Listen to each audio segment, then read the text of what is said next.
म्हणलं की future plan बघायला गेलं तर प्रत्येक आई वडिलांचं स्वप्न असतं काय की माझ्या मुलाचं चांगलं शिक्षण झालं, बरोबर का? आणि मुलावरती अशा पद्धतीचे संस्कार करायचे की जेणेकरून तो मोठा झाल्यानंतर वाईपट जाता कामा, बरोबर.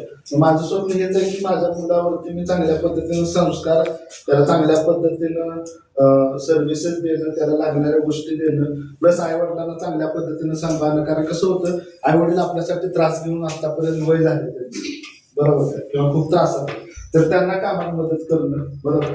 आणि त्यांना कुठं तर एक रिलॅक्सेशन, एक आपल्यामुळे आनंद झाला पाहिजे, त्यांना थोडंसं कामात मदत करून तो आनंद देण्याचा प्रयत्न करतो, बरोबर. आणि चांगले पैसे कमवून पूर्ण फॅमिलीला घेऊन कुठं फिरायला जातो. ओके, अजून या क्षेत्रामध्ये येऊ इच्छिणाऱ्यांना तुम्ही काय संदेश द्याल?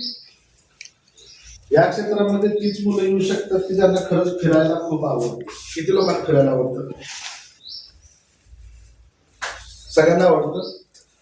दुसरा विषय, या क्षेत्रामध्ये तीच मुलं येऊ शकतात की खरोखर त्यांना स्वतःची खूप मोठी स्वप्न आहे की खरंच मला आई वडिलांना सुखी बघायचं आहे, खरंच मला आई वडिलांना सुखी ठेवायचं आहे, बरोबर का?